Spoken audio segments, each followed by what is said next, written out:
ओम नमो भगवते वासुदेवाय नमः। दोस्तों, बृहस्पतिवार व्रत कथा। एक समय की बात है कि भारतवर्ष में एक राजा राज करता था। वह बड़ा ही प्रतापी और दानी था। वह नित्य प्रति मंदिर में दर्शन करने को जाता था तथा ब्राह्मण और गुरु की सेवा किया करता था। उसके दरवाजे से कोई भी निराश होकर नहीं लौटता था। वह प्रत्येक गुरुवार को व्रत रखता एवं पूजन करता था। हर एक दिन गरीबों की सहायता किया करता था, परंतु यह सब बातें उसकी रानी को अच्छी नहीं लगती थी। वह न व्रत करती और न ही किसी को एक पैसा दान तक देती थी तथा राजा से भी दान देने को मना किया करती थी। एक समय की बात है कि राजा शिकार खेलने बन गए थे। घर में रानी और दासियां थी।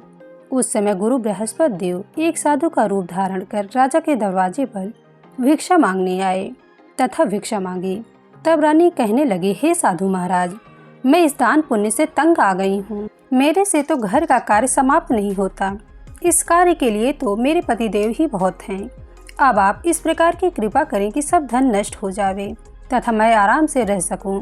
साधु बोले, हे देवी, तुम तो बड़ी विचित्र हो। संतान और धन से कोई दुखी नहीं होता, इसको सभी चाहते हैं।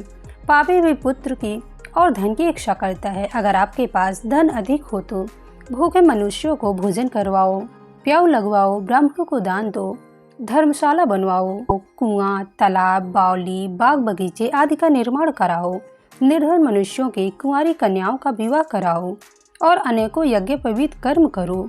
इस प्रकार के कर्मों से आपका कुल और आपका नाम परलोक में सार्थक होगा एवं स्वर्ग की प्राप्ति होगी।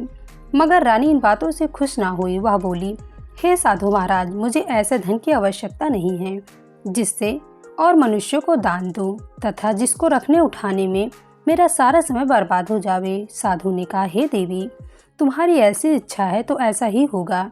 मैं तुम्हें उपाय बताता हूँ, वैसा ही करना। बृहस्पतिवार के दिन घर को गोबर से लीपना, अपने केसों को धोना, केसों को धोते समय स्नान करना, राजा से कहना वह हजामत करावे, भोजन में मांस मदिरा खाना, कपड़ा धोबी के यहाँ धूल नहीं डालना। इस प्रकार 7 बृहस्पतिवार करने से तुम्हारा सब धन नष्ट हो जाएगा। ऐसा कहकर वहां से साधु महाराज अंतर ध्यान हो गए। रानी ने साधु के कहने के अनुसार वैसा ही किया। 3 बृहस्पतिवार ही बीते थे कि उसका सब धन नष्ट हो गया। राजा व रानी भोजन के लिए तरसने लगे तथा सांसारिक भोगों के अभाव से दुखी रहने लगे। तब राजा ने रानी से कहा कि हे रानी, तुम यहाँ पर रहो, मैं दूसरे देश को जाऊँ, क्योंकि यहाँ पर मुझे सभी मनुष्य जानते हैं, इसलिए कोई कार्य भी नहीं कर सकता। देश की भीख परदेश की चोरी के बराबर है। ऐसा कहकर राजा परदेश चला गया। वहाँ जंगल जाता तथा लकड़ी काट कर लाता और शहर में बेचता। इस तरह जीवन व्यतीत करने लगा। इधर राजा के घर रानी और दासी दुखी रहने लगी। किसी दिन भोजन मिलता और किसी दिन जल पी कर रह जाती। एक बार रानी और दासी को 7 दिन बिना भोजन के व्यतीत हो गए तो रानी ने अपनी दासी से कहा, हे दासी, यहाँ पास ही नगर में मेरी बहन रहती है। वह बड़ी धनवान है। तू उसके पास जा और 5 सेर बेझर मांग ला, जिसे कुछ समय के लिए गुजर हो जाएगी। इस प्रकार रानी की आज्ञा मानकर दासी उसकी बहन के पास गई। रानी की बहन उस समय पूजन कर रही थी, क्योंकि उस दिन बृहस्पतिवार था। जब दासी ने रानी की बहन को देखा तो उससे बोली, हे रानी, मुझे तुम्हारी बहन ने भेजा है, मुझे 5 सेर बेझर दे दो। इस प्रकार दासी ने अनेक बार कहा, परंतु रानी ने कुछ उत्तर नहीं दिया, क्योंकि वह उस समय बृहस्पतिवार व्रत कथा सुन रही थी। जब दासी को किसी प्रकार का उत्तर नहीं मिला तो वह बहुत दुखी हुई एवं क्रोध भी आया और लौटकर रानी के पास आकर बोली, हे रानी, तुम्हारी बहन तो बड़ी ही धनवान स्त्री है। वह छोटे मनुष्यों से बात भी नहीं करती। मैंने उनसे आपका संदेश कहा तो उन्होंने कोई उत्तर नहीं दिया। मैं वापस चली आई। रानी बोली, हे दासी, इसमें उनका कोई दोष नहीं है। जब बुरे दिन आते हैं तब कोई सहारा नहीं देता। अच्छे बुरे का पता आपत्ति में ही लगता है। जो ईश्वर की इच्छा होगी वही होगा। यह सब हमारे भाग्य का दोष है। इधर उस रानी ने देखा कि मेरी बहन की दासी आई थी, परंतु मैं उससे नहीं बोली, इससे वह बहुत दुखी हुई होगी। यह सोच कथा को सुनकर और विष्णु भगवान का पूजन समाप्त कर एवं प्रसाद पाकर वह रानी बहन के घर चल दी और जाकर अपनी बहन से कहने लगी कि हे बहन, मैं बृहस्पतिवार का व्रत कर रही थी, तुम्हारी दासी गई, परंतु जब तक कथा होती है तब तक न उठते हैं न बोलते हैं इसलिए मैं ना बोली। कहो दासी क्यों गई थी? रानी बोली, बहन मेरे घर अनाज नहीं था। वैसे तुमसे कोई बात छिपी नहीं है, इस कारण मैं दासी को तुम्हारे पास 5 सेर बेझर के लिए भेजा था। रानी बोली, बहन देखो बृहस्पति भगवान सभी की मनोकामना पूर्ण करते हैं। देखो शायद तुम्हारे घर में अनाज रखा हो।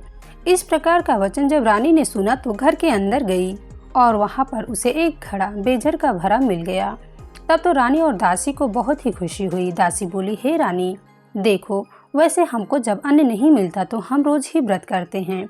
अगर इनसे व्रत की विधि और कथा पूछ ली जावे तो उसे हम भी किया करेंगे। तब उस रानी ने अपनी बहन से पूछा, हे बहन बृहस्पतिवार के व्रत की कथा कैसे है तथा यह व्रत कैसे करना चाहिए? रानी की बहन ने कहा, बृहस्पतिवार के व्रत में चने की दाल व मुनक्का से विष्णु भगवान का केले की जड़ में पूजन करें तथा दीपक जलाएं, पीला भोजन करें तथा कहानी सुनें। इस प्रकार से गुरु भगवान प्रसन्न होते हैं, अन्न पुत्र धन देते हैं, मनोकामना पूर्ण करते हैं। इस प्रकार रानी और दासी दोनों ने यह निश्चय किया कि बृहस्पति भगवान का पूजन करेंगी। 7वें दिन जब बृहस्पतिवार आया तो उन्होंने व्रत रखा।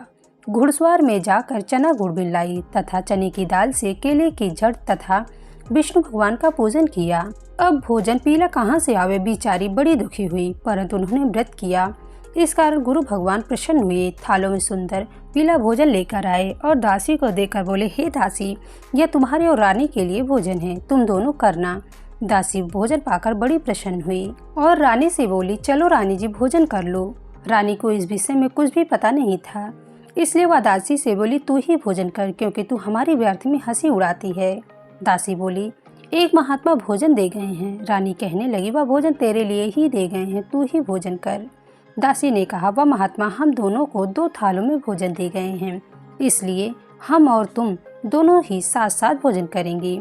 इस प्रकार रानी और दासी दोनों ने गुरु भगवान को नमस्कार कर भोजन प्रारंभ किया तथा अब वे प्रत्येक बृहस्पतिवार को विष्णु भगवान का व्रत और पूजन करने लगे। बृहस्पति भगवान की कृपा से रानी और दासी के पास फिर धन हो गया तो रानी फिर उसी प्रकार आलस्य करने लगी। तब दासी बोली, देखो रानी तुम पहले इस प्रकार का आलस्य करती थी तो तुम्हें धन के रखने उठाने में कष्ट होता था, जिस कारण सभी धन नष्ट हो गया।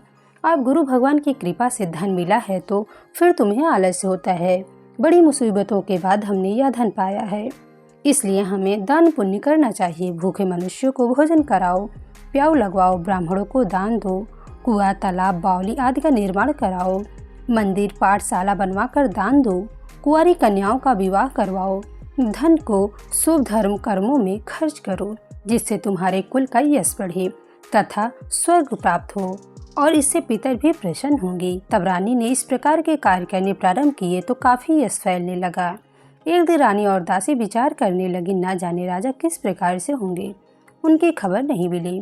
गुरु भगवान से उन्होंने प्रार्थना की और भगवान ने रात्रि में राजा से स्वप्न में कहा, हे राजन और तेरी रानी तुझको याद करती है, अपने देश को चल।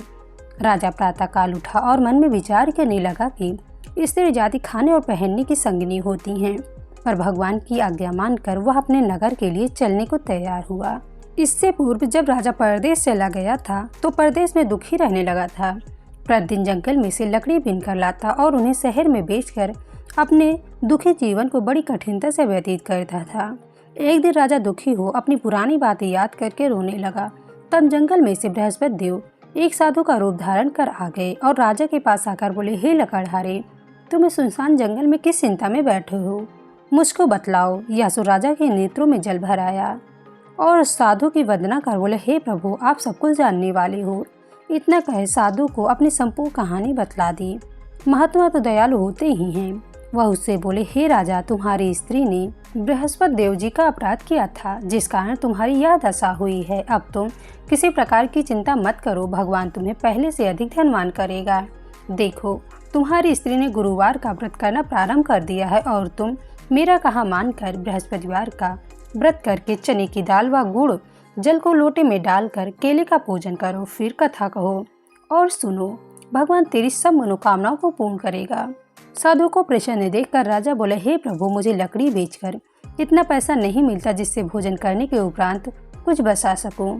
मैंने रात्रि में अपनी रानी को व्याकुल देखा है, मेरे पास कुछ भी नहीं है जिससे उसकी खबर तो मांग सकूं। और फिर कौन सी कहानी कहूँ, यह सब बात मुझे मालूम नहीं है। साधु ने कहा, हे राजा, तुम किसी बात की चिंता मत करो। बृहस्पतिवार के दिन रोजाना की तरह लकड़ियाँ लेकर नगर को जाओ। तुमको रोज से दुगना धन प्राप्त होगा, जिससे तुम्हें भली भांति भोजन कर लोगे तथा बृहस्पति देव की पूजा का सामान आ जाएगा। बृहस्पति देव की कहानी निम्न प्रकार की है। बोलो बृहस्पति देव जी की जय।